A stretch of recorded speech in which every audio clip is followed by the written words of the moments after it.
Mesdames, Messieurs, bonjour. Midi, le journal, les titres. Le procureur de Fatick face à la presse cet après-midi. Le maître des poursuites se prononce sur les opérations de sécurisation de la police et en conduite à la mort d'un Jakartaman. La famille de la victime accuse la police et a décidé de porter plainte contre elle.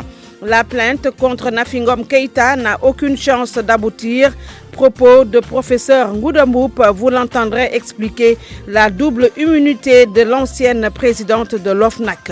Les cancers de l'enfance, ça existe, on en parle chaque 15 février, journée internationale au Sénégal, près de 200 cas détectés chaque année. Coronavirus, premier mort en France. Il s'agit d'un touriste ressortissant chinois de 80 ans. Le virus est entré également en Égypte. Plus de 1500 morts en Chine. Nous ferons le point avec Awambaye. Dans Tranche de vie de ce samedi, une championne de karaté, Mama Amina John, se raconte dans ce journal. À la technique de cette édition, il y a Abdoulaye Diop et toujours avec un immense plaisir au micro Binta Diallo. Bienvenue à tous et à toutes. Suite de l'affaire de sécurisation de la police ayant conduit à la mort du jeune Lamine Koïta, cet après-midi, le procureur de Fatick va rencontrer les journalistes pour établir la vérité des faits. L'autopsie révèle une mort naturelle. La famille de la victime accuse, elle, la police d'avoir tué son fils et a décidé de porter plainte contre elle. Aminata Goudiaby. Le calme est revenu dans la ville de Fatick, mais la polémique enfle autour de la mort de Mamadou Lamine Keïta, jeune conducteur de moto Jakarta de 26 ans. Le certificat de genre de mort établit une mort naturelle et qu'aucune trace de violence n'avait été retrouvée sur le corps. Mais la famille et les amis du défunt croient encore qu'il a été battu à mort par les policiers du commissariat urbain de Fatick. Le procureur du tribunal de grande instance de Fatick va à cet effet donner une conférence de presse cet après-midi à 16h pour livrer sa version, un face-à-face qui est d'ailleurs très attendu. Lundi 10 février, selon une source, le commissariat urbain de Fatick a été informé par téléphone de l'usage de chanvre indien par un groupe de jeunes à l'arène municipale du quartier Mbouban de la ville. 5 éléments de la brigade de recherche s'y sont rendus. Après une course-poursuite, ils ont pu interpeller 2 d'entre eux, dont le jeune Mamadou Lamine Koïta. Aucune drogue n'avait été saisie sur eux. Les jeunes ont été alors libérés par la police qui ignorait que le jeune Mamadou Lamine Koïta souffrait d'une maladie cardiaque, comme l'a révélé l'autopsie. Sauf que les amis et la famille de Mamadou Lamine Koïta soutiennent le contraire. Selon eux, Mamadou Lamine Koïta et son ami interpellés à Mbouban ont été transportés jusqu'à la plage de Malango par les policiers en civil. Ces derniers les auraient sévèrement bastonnés avant de les abandonner sur les lieux. La famille, qui est restée sceptique au résultat de l'autopsie, a promis de porter plainte. Cependant, les affrontements entre jeunes de Fatick et policiers ont cessé pour le moment. Lors des échauffourées de ces derniers jours, il faut le rappeler, 7 jeunes de Fatick ont été interpellés par la police. Ils ont été libérés hier. Aminata Goudiaby, Fatick RFM. Aminata, faut-il le rappeler, c'est le procureur de Fatick qui fera face aux journalistes cet après-midi pour apporter sa part de vérité dans cette affaire. Plainte de Cheikh Omar Anne contre Nafi Ngom Keïta. Quelle chance de voir l'initiative de l'ancien directeur du COUD aboutir. Elles sont quasiment nulles, selon l'enseignant en droit constitutionnel à l'université Cheikh Anta Diop de Dakar. Pour Ngouda Mboup, cela est dû au fait que Nafi Ngom Keïta a une double immunité, fonctionnaire de l'IGE et ancienne présidente de l'OFNAC, mais une immunité dont ne pourraient bénéficier Pape Alé Niang et Mody Niang, visés aussi par la plainte Pape Besdiba. Plainte contre Nafi Ngom Keïta, difficile de voir une telle action aboutir de l'avis de Ngouda Mboup, même si, pour l'enseignant-chercheur en droit constitutionnel, dans un état de droit, nul n'est au-dessus de la loi. Il y a des agents de l'État et des fonctionnaires de l'État qui sont protégés par la loi dans le cadre de l'exercice de leur mission. Et à cet effet, Madame Nafi Ngom Keïta fait partie de ces personnes-là dans l'exercice de ces missions, parce qu'elle a une double casquette et une double qualité. Inspectrice générale d'État et présidente de l'OFNAC. D'ailleurs, l'article 9 de la loi relative à l'OFNAC précise que les membres de l'OFNAC ne peuvent être poursuivis, recherchés, arrêtés, détenus ou jugés à l'occasion des avis, opinions qu'ils émettent ou pour les actes ou décisions qu'ils prennent dans l'exercice de leur mission. Et au-delà de ça aussi, en tant qu'inspectrice générale d'État, elle ne peut pas être poursuivie n'importe comment et devant n'importe quelle juridiction. Cela dit, il sera très compliqué donc d'attraire devant la barre Madame Nafi Ngom Keïta. Tout le contraire de Pape Alé Niang ou de Mody Niang, mais Ngouda Mboup le reconnaît le droit droit d'exploiter un rapport public. Pour le constitutionnaliste, il appartient à la justice de trancher. Quand les rapports de l'OFNAC sont publiés ou bien rendus publics, toute personne a le droit de les exploiter. C'est ce qu'on appelle un rapport public tombé dans l'espace public. Dans ce cas de figure, les personnes ont la possibilité d'exploiter le contenu de ces rapports et de le mettre à la disposition du public. Maintenant, nous sommes dans un état de droit. Toute personne a la possibilité de livrer des informations et toute personne aussi qui se sentirait diffamée pourrait saisir la justice pour que, tout simplement, que la justice puisse trancher. Double immunité donc pour Nafingom Keïta, mais l'ancienne présidente de l'OFNAC reste astreinte à une obligation de réserve qui ne lie pas les autres. RFM, fréquente modulation 94.0, la radio en puissance. Et vous écoutez le journal sur la radio en puissance à 12h07. Les cancers des enfants, 200 cas détectés chaque année au Sénégal. En cette journée internationale, on en parle. Chaque année, 200 000 à 400 000 nouveaux cas sont enregistrés dans le monde, avec 90% de taux de guérison dans les pays dits développés. Dans les pays moins développés, le taux de guérison varie entre 30 et 50% à cause d'un diagnostic tardif. Awambaye a recueilli les propos de Dr Fatou Bintou Diagne à Condé, oncopédiatre à l'hôpital Aristide Le Dantec. Pour le cas du Sénégal, les chiffres, donc, nous avons 200 nouveaux cas de cancer pédiatrique qui arrivent dans le seul centre d'oncologie pédiatrique qui existe dans tout le pays et qui est à l'hôpital Aristide Le Dantec. Dans les pays développés, ils sont arrivés à des taux de guérison de 90%. Tandis que dans nos pays à faible revenu, les taux de guérison sont encore très faibles, de l'ordre de 30 à 50%. Ceci est dû au retard du diagnostic. Ceci est dû également à une insuffisance des ressources humaines, à un manque de formation du personnel. Le plateau technique ne permet pas de surveiller suffisamment certains traitements. À côté du fait que également la prise en charge, malgré que la chimiothérapie soit gratuite, le coût qui est supporté par les familles n'est pas négligeable. La plupart du temps, c'est des malades qui quittent des contrées très éloignées, qui n'ont pas de famille d'accueil à côté du lieu de traitement. Donc ça pose le problème donc de faire les traitements, de les poursuivre jusqu'au bout. Donc les risques d'abandon de traitement sont encore élevés. Tous ces facteurs font que on a encore du chemin à faire pour améliorer quand même les taux de survie pour les cancers des enfants. Au Sénégal, une fille sur 3 victimes de mariage précoce.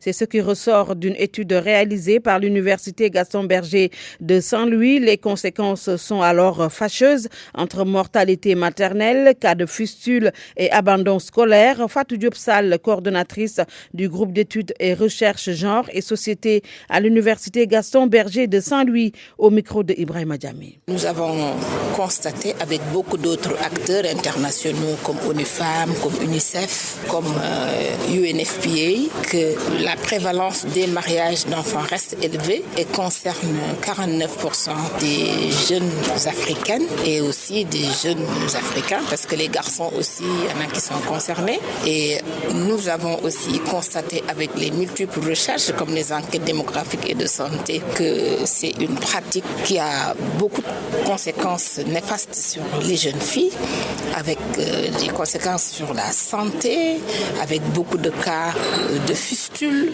des cas de mortalité maternelle, parce que les accouchements, quand ça se passe à un certain âge, il y a des cas de mortalité maternelle, et d'échecs aussi dans le mariage, d'échecs dans la formation, dans la vie scolaire, donc un ensemble de conséquences néfastes qui interpellent donc les acteurs, et c'est pour ça que nous avons donc participé à ce grand projet de recherche mondiale pour produire donc des données, des informations sur la question, qu'on sache ça concerne qui, ça se passe où dans nos pays, et envisager avec les communautés aux côtés de l'État les solutions. Les populations de Ndiaganiao ont marché ce matin pour réclamer la réhabilitation de la route Ndiaganiao-Sandiara, longue de 13 km. Léon Ning, coordonnateur du mouvement Ndiaganiao en moi, au micro de Abdourahmane Diallo. Le cri de cœur est le même et partout dans la commune de Ndiaganiao. La réhabilitation de la route Sandiara-Ndiaganiao et son prolongement jusqu'à Khombol. Une promesse qui a été faite par le président de la République, M. Macky Sall, lui-même qui nous avait dit qu'avant 2020, la route sera refaite. La population de Ndiaganiao est sortie aujourd'hui parce que l'heure est grave, l'heure est très grave. Notre santé est menacée. Absolument. Notre économie est bloquée. Ouais. Le défaut de la route est en train de causer des accidents. Ouais. Vu tout récemment l'accident qui a causé la mort d'un jeune frère. Nous courons des risques pour évacuer des urgences, pour évacuer des malades. Nous sommes fatigués. Très fatigués. Encore une fois de plus, nous interpellons directement le président de la République, M. Macky Sall, au nom de Ousmane Tanor Dieng, au nom de Hamad Sen qui a beaucoup fait dans l'APR. La population de Ndiaganiao est fatiguée. Nous réclamons notre part au PUDC. Nous faisons partie du Sénégal. Cette population qui a voté et qui a toujours voté pour lui. De grâce, Monsieur le Président de la République, rendez-nous la pièce de la monnaie. On dirait que nous sommes des orphelins au Sénégal. Ceci n'est qu'un avertissement. On a bien un plan d'action et on a entamé ce plan d'action-là aujourd'hui. Et on ne va pas laisser faire. S'il s'agit des sacrifices, on est prêt pour donner notre vie. Parce que Ngaï Hassan étale ses difficultés et interpelle les autorités. Cette commune de Koul, située dans le département de Tivaouane, n'a pas d'électricité, pas de route, pas de structure sanitaire. Voyons tout cela dans ce reportage de Cheikh Anta Diop. Ngaï Hassan, ce village centenaire niché au cœur de la commune de Koul, est très en retard par rapport aux autres localités dans le domaine des infrastructures sociales de base. Le chef de village, Serigne Moustapha Gaye, dénonce le fait que plusieurs villages de la localité sont électrifiés, sauf Ngaï Hassan. Parce que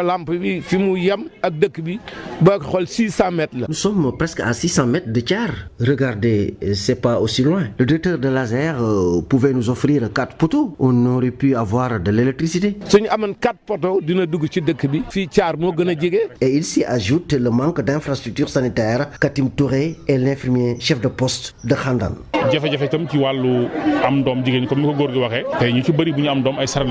Les populations parcourent des kilomètres pour se faire soigner. Surtout les femmes enceintes sont transportées à bord de charrettes pour se rendre au niveau du poste de santé de Koul.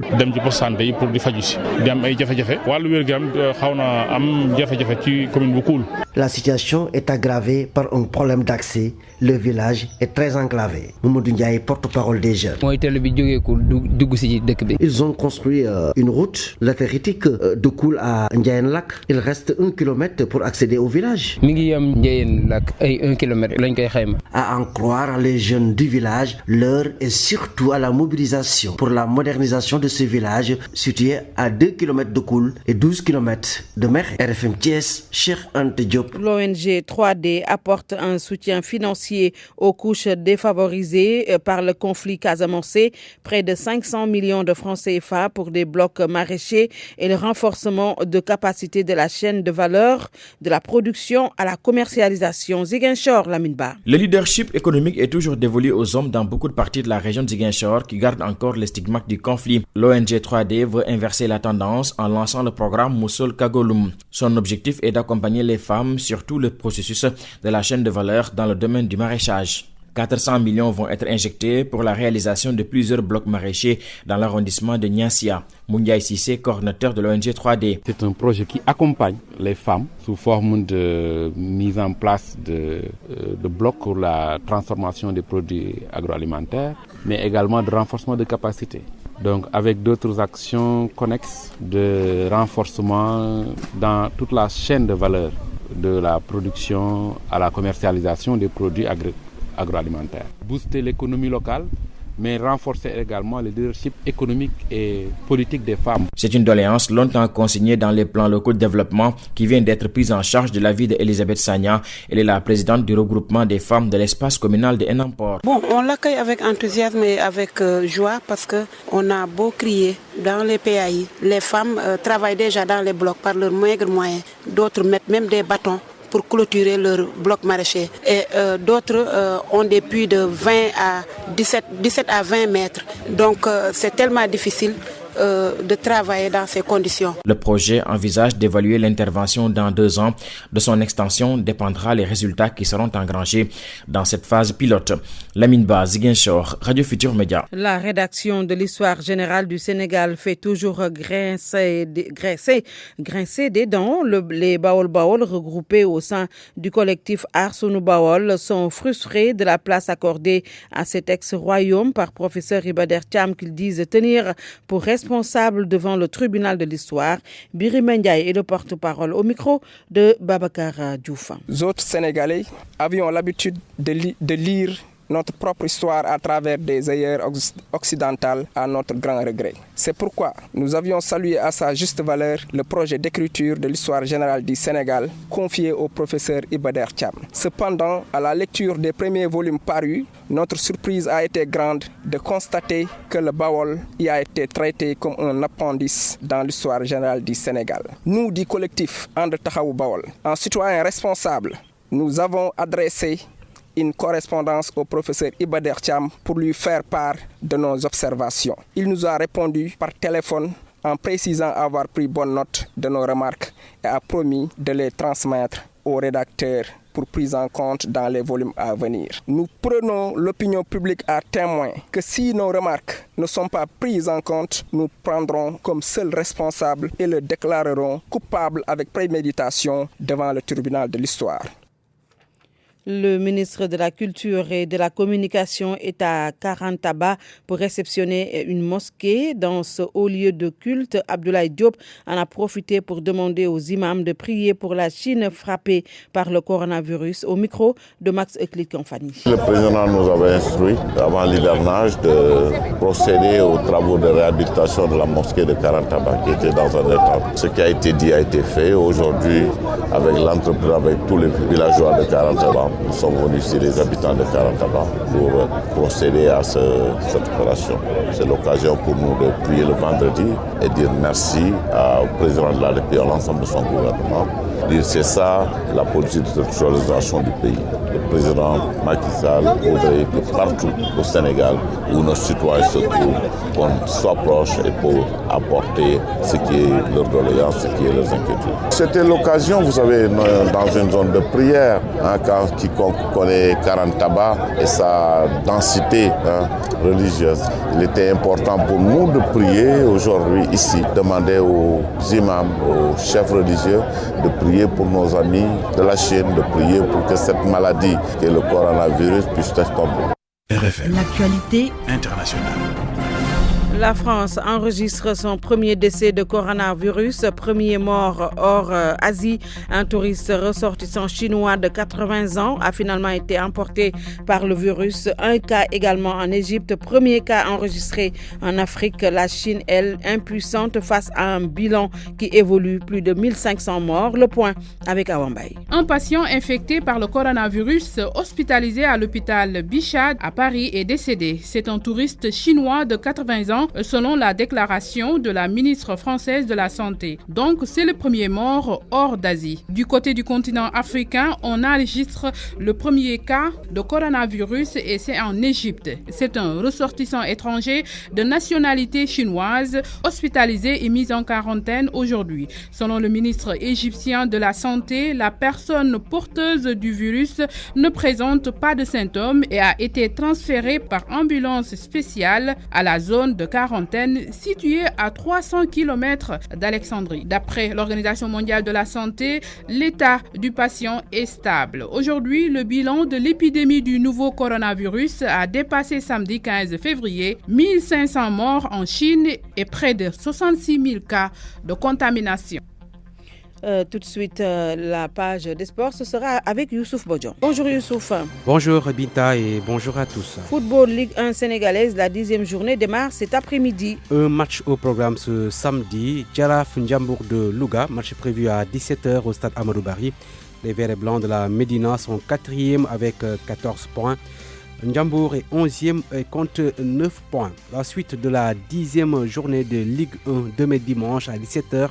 Le leader Teungueth FC qui se déplace au stade Ibrahima Boye de Ndiarème Guédiawaye pour affronter NGB qui est 8e. Le choc des académiciens va opposer au stade Djibril Diagne de Denis Biram Daou. Génération Foot 12e à Dakar Sacré-Cœur qui est 2e. Les Grenats, champions en titre, ont perdu leurs 3 derniers matchs à domicile. Le 3e, l'AS Douanes, se déplace à Ziguinchor pour affronter le Casa Sport au stade Aline Sitoé Diatta à 17h. Le club de Ziguinchor qui a enchaîné 2 matchs nuls en championnat. L'AS Pikine 5e reçoit le stade de Mbour au stade Alassane Djigo à 17h. Snaps US Gorée à 17h également. C'est au stade Lat Dior, les insulaires qui sont sur une belle série de 3 victoires d'affilée. Et puis au stade Caroline Faye, Mbour Petite Côte Djambar à 17h. Ce sont donc les matchs prévus demain dimanche, Binta. La Ligue 2 démarre également sa 10e journée ce samedi. 2 matchs au stade Lat Dior de Thiès, Amitié FC, Renaissance de Dakar à 15h30. En seconde heure, Thiès FC Guédiawaye Pro à 17h. La suite dimanche avec entre autres matchs le déplacement du leader, la Linguère de Saint-Louis qui joue au stade Amadou Barry contre le Dakar Université Club. À Kolda, l'ONCAV joue sa finale départementale. Elle va opposer l'ASC Djam Djam de 6 kg à l'ASC Escale à 17h au stade régional. Le parrain de la finale est le ministre de l'Agriculture et de l'Équipement rural, par ailleurs président du conseil départemental. Nous aurons le temps d'y revenir. La Supercoupe d'Afrique remportée par le Zamalek. Les Égyptiens qui ont battu l'Espérance de Tunis par 3-1, c'était à Doha. Le club du Caire qui remporte ainsi sa 4e Supercoupe et devient la 2e équipe la plus titrée dans cette compétition. Derrière notre club du Caire, Al Ahly qui l'a remporté 6 fois. Les 2 équipes vont donc se rencontrer à nouveau en quart de finale de la Ligue des champions africaine. Il s'agit du Zamalek qui a remporté la saison dernière la Coupe de la Confédération et l'Espérance Tunis, double tenante du titre de la Ligue des champions africaine. Et en Angleterre, suite de la 26e journée. La première ligue donc qui démarre ses matchs à 12h30 entre Southampton et Burnley. Après à 17h30, Norwich qui est dernier au classement qui reçoit Liverpool à 17h30. Dans le groupe des Reds, il y a Sadio Mané de retour de blessure. Liverpool a 55 points de plus que son adversaire du jour, Norwich, qui en compte donc 24 victoires de Liverpool. Un match nul en 25 matchs. Les Reds donc qui sont invaincus depuis 42 matchs. Ils sont donc à 7 matchs du record d'Arsenal, invaincu lors de la saison 2003-2004. On joue également dans les autres championnats. L'Espagne où donc le FC Barcelone joue à 15h face à Getafe. En Italie, notez donc ce déplacement de la Roma à Atalanta. Le match est prévu à 19h45. En Allemagne, il y a également des matchs, entre autres matchs, le Werder Bremen qui va jouer contre Leipzig, actuel leader de la Bundesliga. En France, Amiens, Paris Saint-Germain, le match est prévu à 15h30. Également les affiches à suivre ce soir à 19h, Toulouse-Nice, Nantes-Metz. Hier, l'AS Monaco a battu Montpellier par 1-0. Binta. Basketball à présent, Youssouf, coup d'envoi de la saison ce samedi. Ça démarre avec les garçons dans la poule B au stade Marius Ndiaye à 13h. Bob Saint-Louis Basket Club suivi de Duc Rail à 16h30. Les autres matchs de la poule B se jouent demain dimanche à Rufisque au jardin public, Saltigué UGB à 16h30. Au stade Lat Dior, ASC Thiès qui joue contre Kyoto Ville de Dakar, donc à 16h30 Ville de Dakar. Dans la poule A, cet après-midi au stade Marius Ndiaye, le champion en titre, l'AS Douanes, qui met son titre en jeu face à la CIBAC. Les autres matchs qui se jouent dimanche, Louga Basket Club Mermoz à 16h30 au stade Marius Ndiaye, Asfa Isaac Sport 15h45, GIA Iso à 17h30. Chez les dames, la première journée qui démarre avec la poule A au stade Marius Ndiaye cet après-midi à 14h45, Bob Saint-Louis Basket Club au CEDEPS de Mbour, Mbour Basket Club Devaloc à 16h30 à Ziguinchor au stade Aline Sitoé Diatta, le promu CMT qui reçoit Isaac Sport. L'AS Ville de Dakar, championne en titre, est exempt pour cette première journée. Et puis le groupe B, 2 matchs au programme ce samedi au stade Joseph Gaye de Saint-Louis, UGB GIA à 16h30 au jardin public de Rufisque, Saltigué Asfo à 16h30. La saison donc qui démarre cet après-midi. Quels sont les favoris chez les garçons et chez les filles? Malal Giordian qui a posé donc la question à Mour Bassine.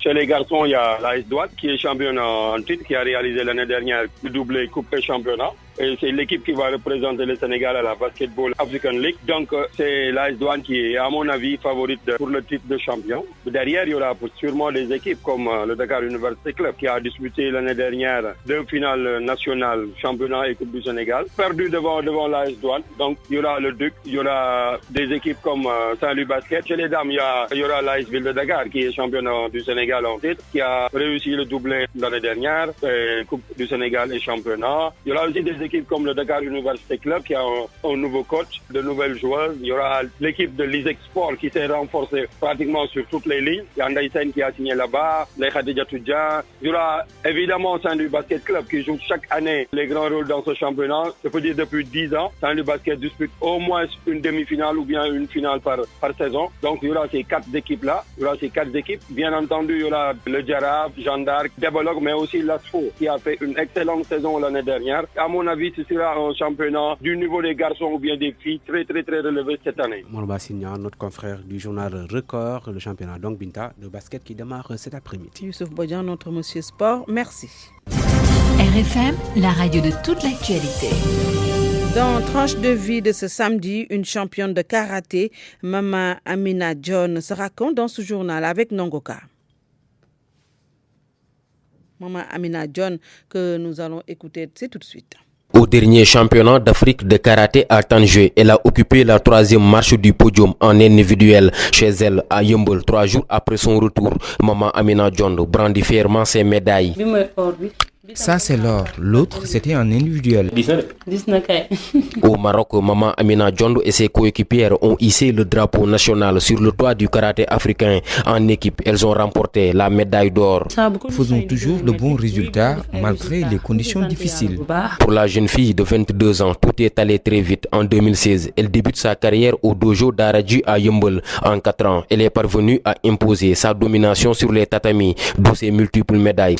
Les championnats d'Afrique ont été ma première compétition internationale. C'était en 2018.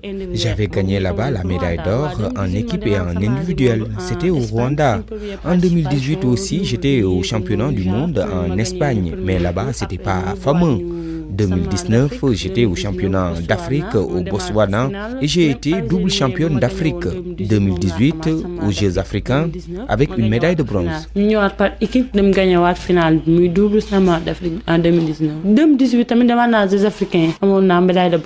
Avec son mètre 85, Amina John enfile sur ses 68 kilos un ensemble blouson noir assorti de chaussettes de la même couleur dans ses pieds. Très à l'aise sur le canapé du salon, elle fait part de son rêve le plus grand. Notre plus grand rêve, c'est de se qualifier aux Jeux Olympiques. Il nous reste 5 compétitions pour y arriver. Elle se veut ambitieuse et professionnelle, mais la prise en charge pour se conformer aux exigences du haut niveau reste un souci. 4 voyages à Dakar pour s'entraîner, il se pose souvent un problème de transport. L'hygiène de vie aussi.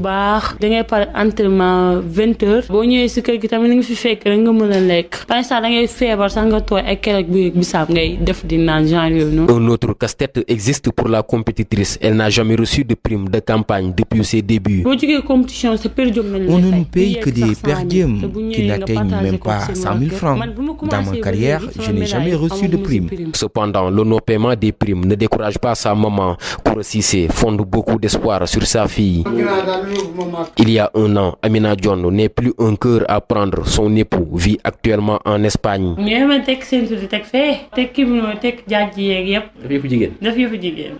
Nongaka Yeumbeul, Radio Futur Média. RFM, la presse du jour. C'est avec Mohamed Ali Mouba, bonjour. Bonjour. Financement du terrorisme, 3 gros poissons dans les filets de la division des investigations criminelles. L'information barre la une principale du journal Enquête. Mon confrère soutient qu'un ancien ambassadeur et un professeur d'université Sierra Leone et le représentant du Sénégal à la main dans le coup. Ils ont été déférés au parquet. Des devises étrangères ont été découvertes cachées dans leur bagage à AIBD, des photocopies de passeports de Sénégalais, Guinéens et Tchadiens découvertes dans leur portable. Leur compte alimenté par des virements périodiques de 25 000 à 50 000 $ depuis Tripoli. Une autre gang de malfaiteurs démantelés, la police signe le coup de filet. L'observateur raconte l'incroyable saga de la redoutable bande à Omaraba et Yakhate. Selon le journal, elle a commis une série de meurtres, braquages et casses à Dakar et dans les régions. Ce serait un coup d'État et dans les régions. Un procès en diffamation contre l'ex-DG du COUD, Papa Alé Niang, Modignan, la bataille de la communication s'intensifie après le lancement en pompe du livre du journaliste Contre-attaque des avocats de Cheikh Omar Anne. Hier, conférence de presse sur la citation directe servie aux journalistes et à l'ancien inspecteur de l'éducation, Pape Alé, Modignan et Nafingom Keïta au banc des accusés, signale le journal Les Échos. Pour Maître El Hadji Diouf, Papa Alé n'est ni plus ni moins qu'un homme politique engagé au service du mensonge et de la manipulation. Selon Maître Baboucar Sissi, le véritable but de tout cela est de lutter contre un régime avant de lancer en l'endroit de Nafingom Keïta les mots qui suivent. J'espère qu'elle aura le courage de comparaître ce 10 mars 2020. La proposition de statut particulier pour la ville de Dakar fait polémique dans le journal Sud Quotidien. Le débat autour du sujet et le moins que l'on puisse dire, c'est que Aminata Mbengue Ndiaye, la présidente du ACCT, est bien esselée avec sa proposition. Cheikh Gueye, le maire de Dieuppeul, ne comprend pas qu'on puisse faire un recul démocratique aussi complet.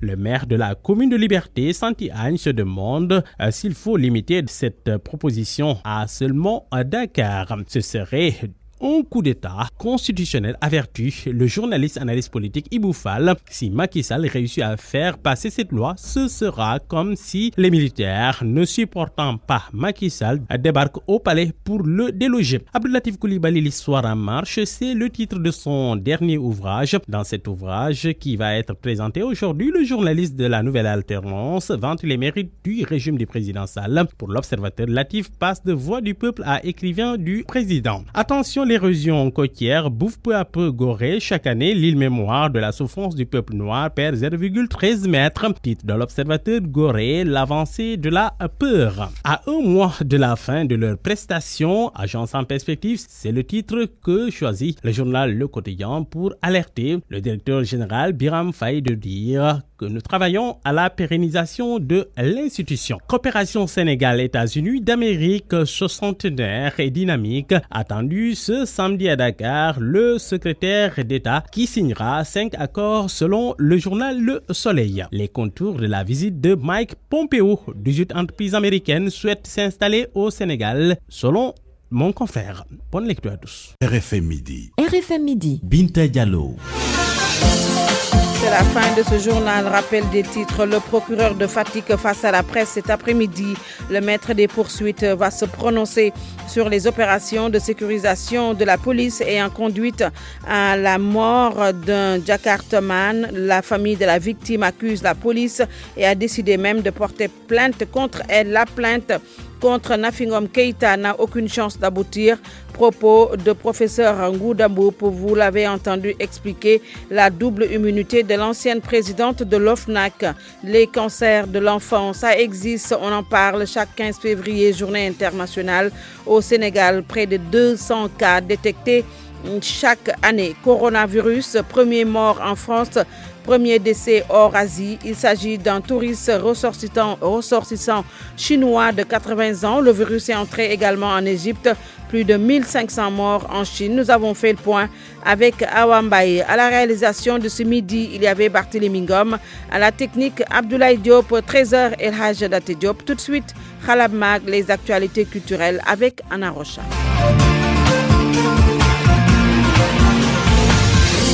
Bonjour à tous, ravi de vous retrouver pour ce nouveau numéro de Halam sur RFM. En ouverture ce samedi du cinéma avec la 4e édition du festival Film Femmes Afrique.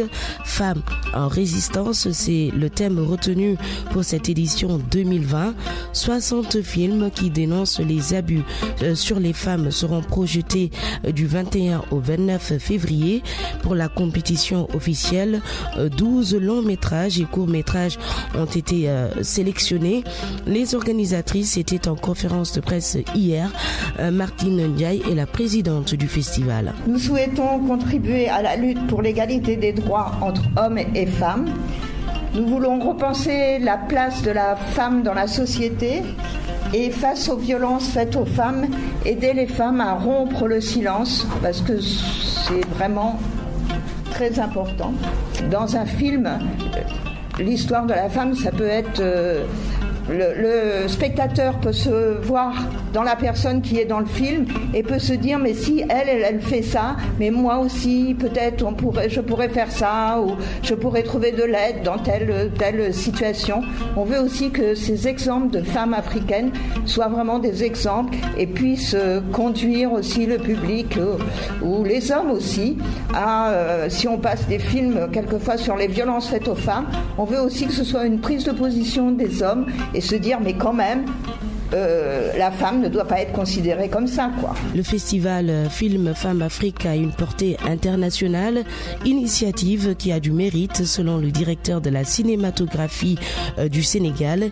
Il y a de l'innovation, du professionnalisme, de l'engagement et ça le cinéma en a bien besoin, a dit Hugues Diaz, toujours au micro de Adja Maricham. C'est que c'est un festival vraiment qui nous donne pleine satisfaction. D'une édition à une autre, on sent le professionnalisme, les innovations, on sent vraiment un engouement. Et c'est vous dire que ce festival Film Femmes Afrique est un festival qui contribue vraiment à ce rayonnement du cinéma au Sénégal. Les activités de ce genre, comme un festival qui englobe beaucoup d'activités, plusieurs activités, à la fois de la formation aux échanges et surtout à la diffusion. Parce que vous voyez, aujourd'hui, nous sommes à 60 films. C'est vraiment vous dire que c'est un festival qui est en train de dépasser l'envergure de notre pays, qui se positionne comme étant un festival au niveau international. L'actualité du cinéma hors de chez nous, la démission collective de la direction de l'Académie des Césars à 2 semaines de la 45e cérémonie des Césars, une décision qui fait suite à la polémique suscitée par les nombreuses nominations de Roman Polanski pour son film J'accuse. Le cinéaste fait l'objet de 11 accusations pour viol et agression sexuelle. Par ailleurs, des professionnels du cinéma français ont signé une tribune pour dénoncer les pratiques jugées élitistes et fermées de l'Académie. Direction Bumba à présent, à plus de 500 km de Dakar. L'ouverture officielle de la 5e édition du festival à Sahel ouvert a eu lieu hier également en fin de journée. En dehors des concerts de Ilham et Oasis Diop, il y a eu aussi la présentation des résultats issus des ateliers de formation en cinéma. Les cinéastes en herbe sont maintenant dans une phase de création et d'exploitation de biens culturels. Écoutons à ce propos Sébastien Aubert, l'un des formateurs, au micro de notre envoyé spécial à Mumba, Abdoulaye Diop. Cette année, c'était sur 2 semaines, donc on est plus le temps de travailler les scénarios, travailler le tournage, la post-production, etc. Que forcément, il y a un certain nombre de contraintes que nous, on a moins quand c'est hyper cadré, qu'on est dans des lieux où les gens sont habitués au tournage. Mais globalement, il y a aussi plein de facilités, c'est-à-dire que globalement, tous les villageois ont joué le jeu. Tout problème a une solution aussi. Voilà, donc on leur a appris un peu, on leur a donné des conseils sur la mise en scène, où mettre la caméra, sur le montage, attention, là c'est pas assez rythmé, même comment faire des sous-titres, on leur a aussi donné des avis un petit peu techniques. Voilà, et puis les résultats sont là. Moi, je suis vraiment ravi de voir ces films. Et en fait, le premier jour, quand il est arrivé, il a vu que les villageois brûlaient du plastique. Et en fait, à ce moment-là, il y a eu un courant d'air et tout l'air est arrivé sur le village. Il dit là, il y a un problème, il faut faire un film sur le plastique pour essayer de sensibiliser les populations au plastique, ne pas les jeter n'importe où, ne pas les jeter dans la rivière. C'est pour ça qu'il y a eu un impact sur le poisson qui vomit du plastique. Donc ça, c'est le premier thème. Deuxième thème, donc c'est sur ce conte de la famille Almami, un conte ancestral qui est... C'est même pas qu'un conte, c'est vraiment une histoire. C'est ce qui s'est passé dans l'histoire du village, à l'époque où ici c'était le royaume. Et le troisième film, c'est sur les mariages arrangés en opposition au mariage d'amour. 100 questions-réponses sur Marie, c'est le titre du livre de Guillaume Quichot. L'auteur aborde dans cet ouvrage la vie, l'œuvre de la Vierge Marie, mais aussi des thèmes comme la maternité, l'Assomption ou encore l'Immaculée Conception. Il s'explique au micro de Adia Maricham. Les débuts de l'Église, les premiers siècles jusqu'à aujourd'hui, qui nous ont fait découvrir 3 dogmes sur la Vierge Marie dans l'Église catholique. Des dogmes qu'il faut croire. Quand tu es chrétien catholique, tu crois à ça. C'est important pour mieux t'éclairer sur ta foi au Christ. Comment l'historique de ces dogmes-là, comment c'est advenu? Les 4 dogmes, c'est maternité divine, virginité perpétuelle, immaculée conception et l'Assomption de la Vierge Marie. Comment il faut croire ça? Quels sont les passages bibliques qui nous permettent de comprendre que la Vierge Marie est au ciel dans son corps et dans son âme en parlant de l'Assomption? Et quelle est la différence entre l'Assomption et la dormition? Parce que les deux disent pratiquement la même chose. Et on sent beaucoup plus, ça devient comme un combat entre nous. Ça ne doit pas être combat. Si l'autre n'y croit pas, allons-y doucement. Ce n'est pas compétition, ce n'est pas concurrence. Mais notre objectif en écrivant ce livre, c'est exposer quelque chose que tout le monde peut facilement lire. En le lisant, si tu n'es pas satisfait, tu viens, je suis prêt, on va s'accueillir et on va penser, réfléchir. Mais si tu viens dans un esprit de concurrence et autres, ce sera difficile de dialoguer. Merci d'écouter Khalam sur RFM. Je n'ai pas un, mais 2 invités ce samedi. Bonjour, Monsieur Simonin, Xavier. Bonjour, enchanté. Vous êtes le président de l'association Globe, initiatrice de ce festival de Mumba, le festival à Sahel ouvert, FASO, si on veut. 5e édition, mais déjà 10 ans d'existence. Ça se fait autrement. Ça se fait autrement. C'est surtout qu'on est content d'avoir tenu si longtemps. C'est-à-dire que quand on a démarré, tout le monde nous disait vous n'y arriverez pas, déjà parce que vous êtes hors des grands centres urbains, la logistique, l'infrastructure, le suivi, la formation des personnels. Il n'y a rien, donc vous n'allez pas réussir un événement d'une telle ampleur avec des vedettes, excusez-moi du peu, tels que Oumar Penn, Ismaël Lo, Youssou N'Dour, Sean Kuti, Bonga, qui sont venus nous rendre visite. Finalement, 10 ans après, c'est pas qu'on va souffler un peu, mais on se dit on a réussi à accueillir dans des bonnes conditions tous ces gens-là. Ce sont nos premiers ambassadeurs, les grands artistes. Eux-mêmes ont recommandé le festival à leurs autres collègues artistes, ce qui fait que maintenant on a moins d'efforts à faire pour convaincre. Le bilan est là. 10 ans, ça se fait autrement, ça se fait surtout en se disant on a réussi. Eh bien, aujourd'hui, nous sommes également avec Waziz Diop. Bonjour Waziz Diop, c'est un plaisir de vous recevoir dans notre émission Khalam également. Je partage ce plaisir. C'est aussi un honneur pour moi en tout cas de vous rencontrer.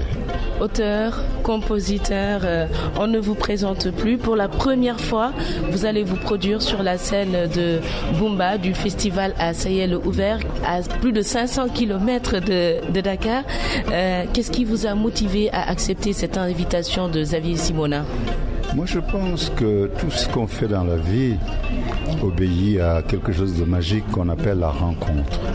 Mumba, j'en ai jamais entendu parler, mais j'ai rencontré tout simplement quelqu'un qui m'a parlé de cet endroit. J'étais très attentif. Au-delà même de m'en parler, il m'invite à y aller. Et donc, ce sera l'occasion pour moi de y aller et puis de voir. Et même au-delà du festival, y retourner. Pas pour faire de la musique, mais pour me promener. En tout cas, je suis très très content d'avoir été sollicité, d'avoir rencontré Xavier, qui me fait l'honneur en tout cas de me montrer mon propre pays. C'est paradoxal, mais c'est comme ça. Et donc, Waziz Diop, vous allez présenter en avant-première votre dernier album. Après 7 albums en Wolof, cette fois-ci, vous allez présenter un album en français. Qu'est-ce qui a changé entre ces albums? Non, je pense que changer de langue, c'est pas renier sa propre maman ou la mamelle qui vous a nourri. Je pense que c'est un challenge, tout simplement, le fait de vouloir aller dans d'autres sonorités. Je pense que la création, c'est ça, c'est toujours se relever des défis. Comme on dit, l'esprit est dans la langue, donc le français étant une langue qui n'est pas le Wolof, forcément nécessite une approche différente que quand je chante en Wolof, qui est ma langue maternelle. Oui. Et le fait de faire tout un album et surtout d'écrire de nouvelles chansons en français, c'est un grand défi. Je me suis dit, en faisant un album en Wolof, je m'adresse à qui? Je m'adresse aux Sénégalais. J'ai bien envie que quelques Maliens, ne serait-ce qu'une poignée de Maliens, 20% de Maliens, 20% de Guinéens, peut-être tous les pays, en tout cas qui articulent le français, puissent comprendre au moins quelques phrases, etc. Et au-delà de l'Afrique aussi, le monde entier, en réalité, dans cet album. il est question que de l'Afrique. C'est ça qui est paradoxal. Je fais un album en français et je pense que c'est un peu mon album le plus africain. Parce que mes thèmes, je parle de Segolon, de la femme buffle, qui était la mère de Sundiata Keita. Je parle de Nana Triban, qui était la petite sœur de Sundiata. Je parle de Sundiata lui-même. De la glace. Dans la gazelle, c'est comme ça que s'appelle l'album. Une métaphore un peu pour représenter nos relations entre l'Europe et l'Afrique. Exactement. Et c'est vraiment, je dirais, si je veux parler de musique, ce sont des notes de gazelle dans des phrases de glace, parce que c'est le français. C'est un peu l'articulation du dialogue nord-sud qui est maintenant indispensable. La gazelle a besoin d'espace pour courir, parce qu'il fait chaud. Et la glace a besoin de fondre et de dévaler les montagnes. Et je pense que l'un dans l'autre, c'est ça le juste milieu. Xavier Simonin, je reviens à vous. Quel bilan faites-vous de ces 10 ans de présence finalement à Mbumba ? Un bilan positif. Oui, parce que justement, le seul fait d'être toujours là, en Afrique, il y a beaucoup de désillusions, de déceptions, de gens qui tentent, qui essayent et puis qui échouent, qui n'y arrivent pas. Ça fonctionne pas, ça suit pas en termes d'infrastructure ou d'institutions ou de financement. Enfin, il y a tous les problèmes du monde, vous le savez bien, c'est pour ça qu'on parle de développement. Bon, nous, au moins, on a réussi à durer. En plus, on le fait bénévolement, donc c'était une contrainte. En plus, on n'a pas un objectif financier pour l'association, donc il fallait trouver l'énergie encore et encore. Et cette énergie, on l'a puisée dans les populations qui ont pris leur propre destin en main. Et ça, c'est une victoire. Après, quand on parle de bilan, souvent, on veut des chiffres. Nous, on n'est pas trop sur le quantitatif. Ça nous intéresse pas. Justement, on essaie d'être hors cadre. Mais si on doit sortir des chiffres, on en a. La fréquentation, le nombre de gens formés, les réalisations que nous avons produites. Sur le plan culturel, par exemple. Mais sur le plan culturel, c'est assez fantastique de se dire que maintenant, pour les 10 ans qui viennent, on va pouvoir passer à de la création et à de la production parce qu'on a réussi à sensibiliser suffisamment tous les artistes émergents de la zone pour qu'ils viennent se donner un rendez-vous à Bumba, justement pour maintenant entrer en cinéma, en musique. Et donc l'exemple concret, c'est qu'on a un groupe là qui a émergé en 2018 et qui part faire une tournée en Amérique du Sud, en Amérique du Nord et bientôt en Afrique de l'Ouest, des concerts à l'Institut français. Donc toutes ces retombées là, on peut les mesurer et elles sont fortes, quoi. Oui. Quelles sont vos perspectives pour les prochaines éditions ? Alors en fait, pour nous, c'est une aventure collective. Voilà, c'est une vraie expérience partagée entre quelques Européens en minorité et beaucoup de Sénégalais en majorité et Mauritaniens. Nous, on est plus dans l'anthropologie culturelle, l'anthropologie. Il y a de l'humain. Il y a de l'humain. Voilà, justement, on additionne nos différences. Oui. Les perspectives, je pense que maintenant le festival, il est entre les mains des gens de Bumba et de la région parce qu'ils savent faire maintenant. Je vais garder moi ma fonction d'aller voir les grands artistes et les grandes institutions auxquelles eux n'ont pas accès depuis leur village. En revanche, tout ce qui est opérationnel, technique, logistique et philosophique, la conception même du festival, ils la possèdent totalement. Alors du coup, on va se mobiliser avec l'association maintenant plus sur l'émergence artistique, qui est plus notre cœur de métier, bien au-delà de toutes les retombées qu'on a organisées depuis 10 ans. On va aller sur une retombée unique, la filière et la structuration de la filière culturelle depuis la ruralité. Au Sénégal ou dans la plupart des pays africains, on a encore un grand problème, c'est les enjeux culturels. On a l'impression que la culture doit se limiter au folklore. Comment aujourd'hui élargir le modèle de l'association Globe vers d'autres zones rurales du Sénégal, par exemple? Je pense que c'est les œuvres qu'on va produire qui vont parler d'elles-mêmes. Si vous voulez, vous avez soit la réalité de l'émergence artistique ou de la création artistique dans les grands centres urbains, où en général les guichets de financement sont internationaux et principalement occidentaux et qui orientent d'une certaine manière les créateurs. Parce que moi, ce que je constate en réalité, c'est l'indépendance folle du choix de nos sujets. Notre problème, c'est de raconter les histoires que les gens ont envie d'entendre. Et là, ça devient très intéressant en termes de duplication ou d'émergence culturelle africaine dont vous parlez, c'est de s'affranchir un petit peu ou de trouver des nouveaux modèles de production africaine. Voilà. Et je pense que ça peut partir de la ruralité contre toute attente. Pour la programmation, justement, une grosse surprise, vous nous l'annonciez en conférence de presse. Pour la première fois, une artiste féminine a accepté de se produire sur la scène de Mbumba, Titi en l'occurrence. Comment vous avez réussi à la convaincre? Oui, alors, il y a eu des artistes féminines, mais pas de cette notoriété-là. Donc on avait eu des femmes plus locales, plus de la zone, donc qui n'avaient pas peur, qui sont venues, et on a à chaque fois, heureusement, des femmes qui viennent agrémenter notre programmation. Mais on n'avait jamais eu de vedette. Donc on est très heureux de la recevoir.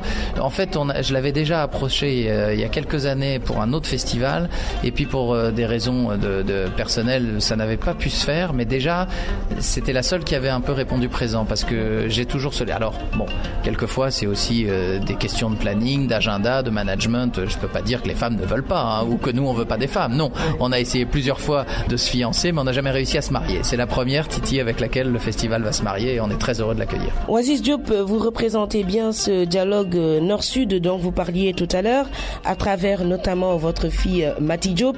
Je ne peux pas ne pas en parler. Après le Grand Prix de Cannes en 2019, la présélection aux Oscars, son film Atlantique est nommé 3 fois pour les Césars 2020, dont la cérémonie est prévue le 28 février prochain. Quel regard portez-vous sur la carrière de votre fille?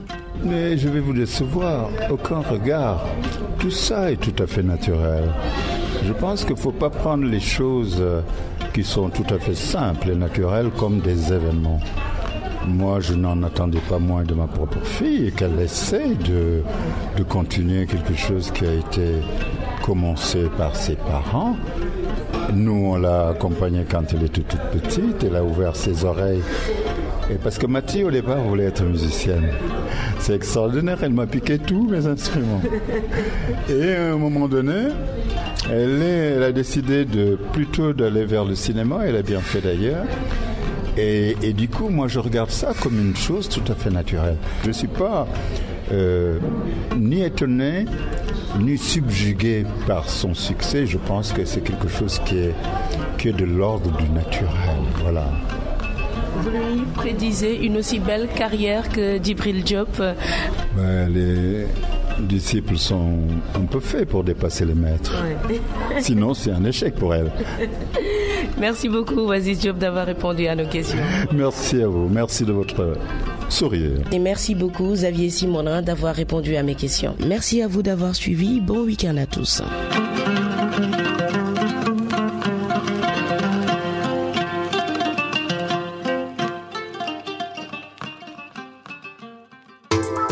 lu tax ma tànn beurre Sofia mën naa la wax lu ne si cafka beurre Sofia wante soo bëggee xam li si neex da nga koy ñam soo ñemee beurre Sofia di nga xam lu tax ñépp tànn ko cafka bu mel nii Sofia rekk la.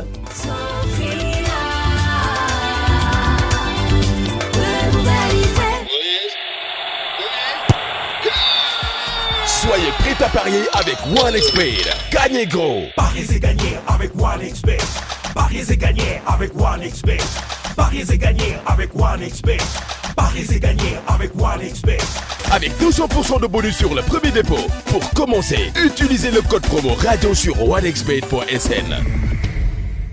Dubai Property Expo arrive dans votre ville. Investissez dans l'immobilier à Dubaï et obtenez les rendements les plus élevés au monde. Possédez une maison à quelques minutes de la plus grande tour du monde. Plan de paiement facile et devenez 100% propriétaire. Des offres spéciales uniquement pendant l'événement. Venez nous rencontrer au Radisson Blu Hotel Dakar Sea Plaza, route de la Corniche Haut, Dakar, le 15 et 16 février de 10h à 22h. Ne manquez pas cette opportunité unique.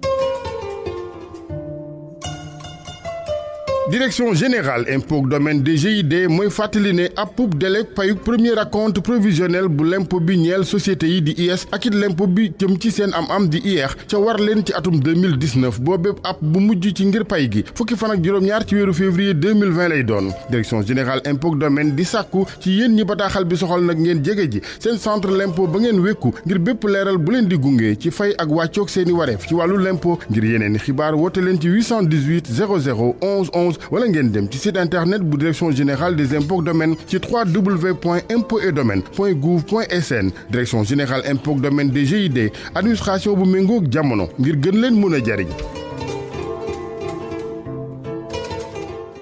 599 000 francs rek ngeen dem ziyaari ji Cheikh Ahmed Tidiane Chérif Rabiyallahu Taala anhu ca Fès dem Fès yombatina gënatina yomb ak conciergerie Maroc Sénégal ñoo leen defal promotion ci ziyaar dem seeti Cheikh Ahmed Tidiane Chérif Rabiyallahu Taala anhu ñaan fa seen soxla taalibe yi koo ci ubbi xol bi da nga fay fekk Cheikh Ahmed Tidiane Chérif Rabiyallahu Taala anhu kon nag mbokk yi package bangook package billet avion aller retour hôtel ak transport en bus climatisé ba noppi ñu accompagner leen lépp ci 599 000 francs ngeen dem visiter Casablanca Rabat Meknès ak Fès ñëw leen gaaw bindu ci 78 604 66 66 78 604 66 66 wala ngeen dugg ci suñu site internet www.ziara.sn wala nga daagu ñëw ci suñu agence bi nekk avenue Bourguiba Amitié 1 janoo ak manège bi nga xam ni foofu la xale yi di fowee waaw ñu nag manège bi ñoo janoo nombre de places yi limité nag ci promotion bi du ñëpp ci xaj.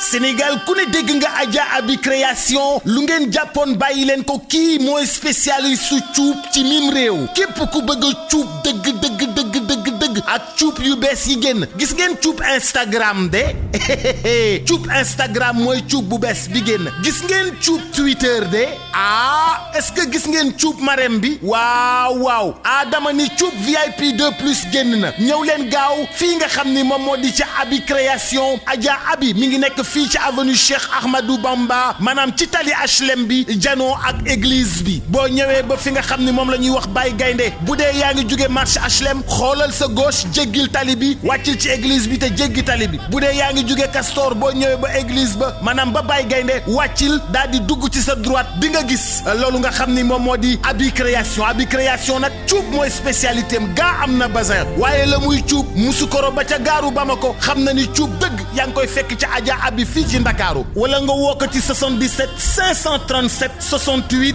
07 77 537 68 07 wala 33 824 29 50 xool ko ci Facebook Adja Abi rek la muy cuub amul fenn ci àdduna waaw woo ko ci 77 537 68 07 wala 33 824 29 50 Adja Abi la ngay cuub Adja Abi ay Adja Abi li ci cuub.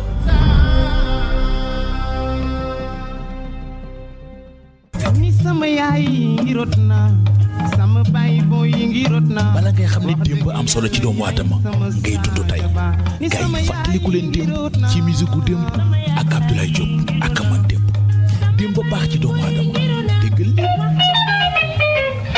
mani fanci sarne way naa la ne ginnaaw si tey dal nepp ma la lii démb ak bërki démb ak bërkaati démb yëpp nga ci boole musique gu démb ci rajo Futur Média samedi bu nekk 14h ba 15h ak Abdoulaye Diop démb neex démb wees na de waaye ku ànd ak Abdoulaye Diop ci rajo Futur Média déglu musique gu démb day dikkaat ndax xam ngeen lu tax démb neex ndax ci ngay waajale sa tey moo yori sa ëllëg ku fàtte sa démb sa tey gent te ku sa tey gent sa ëllëg la ndam gars yi Abdoulaye Diop a yor démb moo xam démb mooy doxal démb mooy def démb lépp nag ci musique gu démb ci rajo Futur Média samedi bu nekk dañ ko wute 14h ba 15h démb ba neex. bëgg naa la bëgguma la jarul coow nan booloo.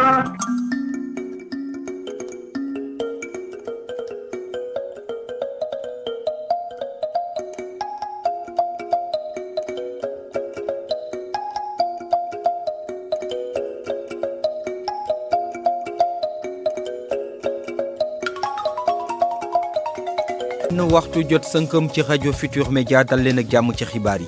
Ndati Dia